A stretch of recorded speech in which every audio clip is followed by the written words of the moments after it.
What up, guys? It's Derek from Rocky Mountain Outdoorsman's channel.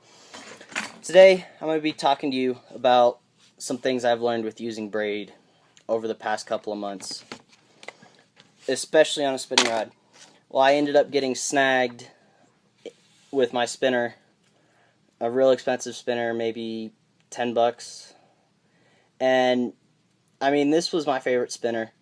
So I got in the water, my reel ended up getting wet. I know most of you are like, oh, you're not really supposed to get your reels wet, it's bad for it. Well, when you oil it almost every week or every other week or every other time you go out,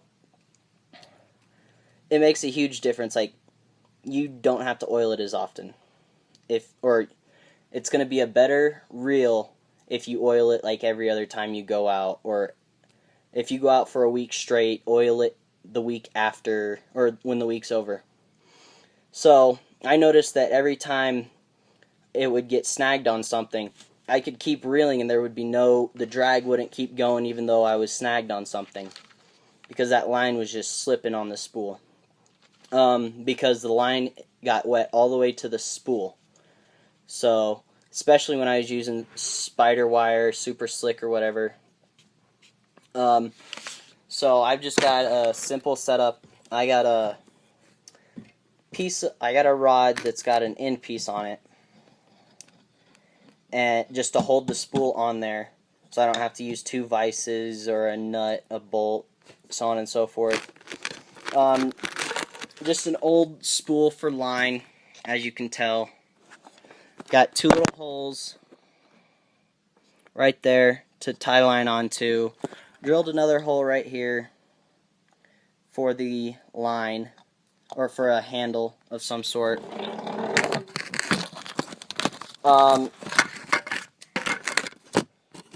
Just easy way to do this. Have a real short rod.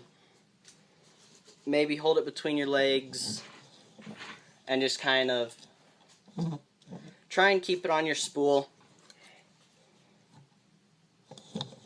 Just keep it on the spool. When I did this, I was standing. I suggest standing. It's a lot easier.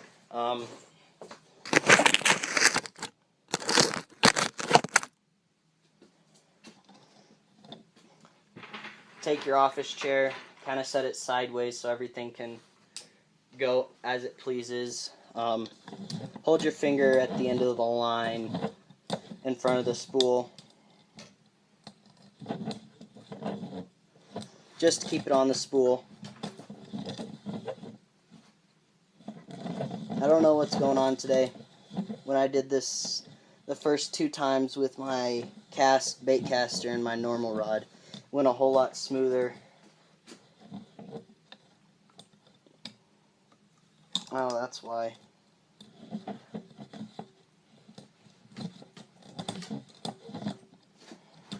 Might as well just set the drag. You can do whatever. You can put it in auto release and put it in a rod holder, so on and so forth.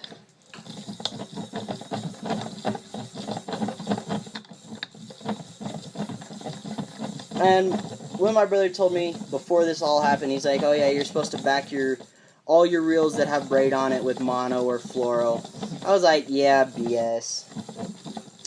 And then that happened, and I'm like, oh my god, this is some truth. So that's when I really started. Of course, I've only got two rods with braid on them, and then this was just a reel that's sitting around. But you just want to get everything off that spool.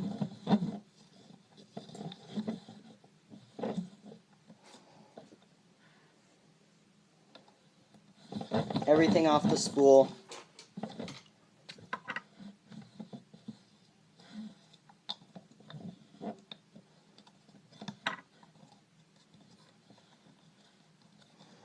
If I can figure out what's going on.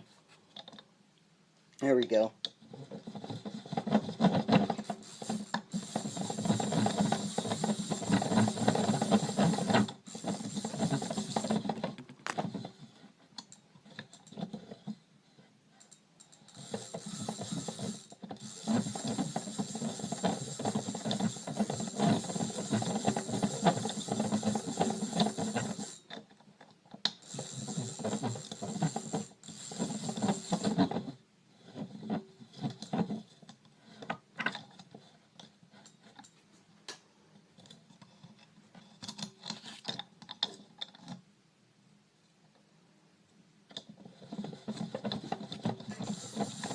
It's a lot easier if you've got a guide or something, especially if you're going from taking one rod, going to another reel.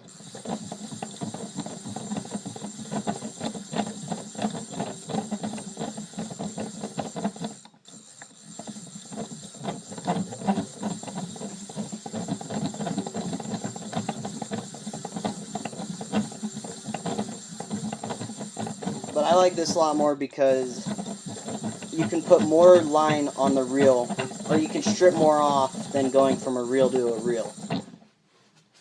So there's the end of that. I'm gonna try and cut the line.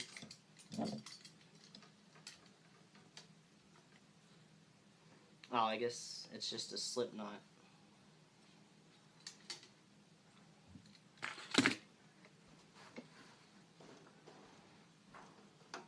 So cut your line completely off, or get it off that spool. Take your mono or your fluoro, put it on your rod on this. Ah, damn it.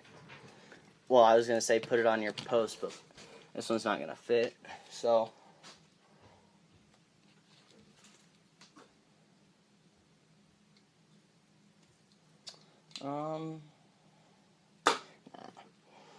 this is just some Berkeley solutions, and it's meant for a casting rod, but it's not very good. I wouldn't recommend it to anyone, especially if I hated that person. It just sucks so bad. What I like to do with this is I like to tie my simple sliding loop knot, and then I tie, because I've had these knots slip out before. Just tie a grandma knot on the with the tag end, not around the line that's going through, but behind your knot with the slide, and make a big loop. Take it on your spool, wrap it around once, cross it, and wrap again, and then just pull tight. Tighten your drag. I'm not sure exactly how much you put on, how much mono or whatever you put on, but I just kind of reel it until that spool's covered a couple of times on your reel, kind of like so. Then I'm gonna go ahead, cut my knot at the end of my rod, about a couple foot. Take your end of your braid, if you just undid the knot, cut the knot off. And I'm not sure what this knot's called, but this is what I tie my leaders with. Take it, punch through the hole. Well, you gotta double your mono. Punch through the hole. Wrap 7 to 10 times, unless you're using slick, then you want to go a little more. 2, 3, 4, 5, 6, 7, 8, 9, 10. Remember which way you put your braid through the loop. Pinch the end of your braid on the wraps, and you're going to wrap it 3 to 5 times. 3. And you can see I put it through going, I put my braid, so here's my loop, put the braid going this way. So I'm going to take this tag end, and I'm going to drop it the opposite direction. And I'm going to grab and pull both sides. Pull both sides. Don't have to do anything to your mono or whatever. Trim your tags.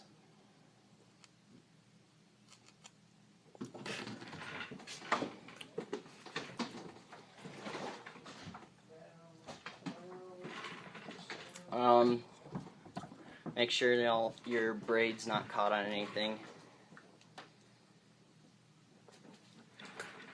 And then I simply tighten it up just so the spool does not travel as fast and you get a tighter wrap on your line. I used about, that was I think 14, I used 10 sometimes.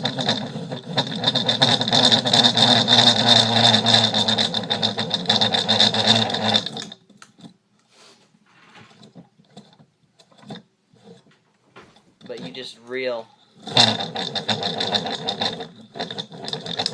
until your braid's completely back on your spool of your rod. Tie a leader on about,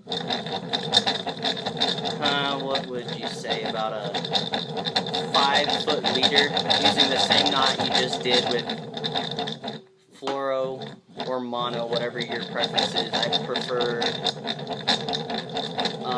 I've been mostly using fluoro.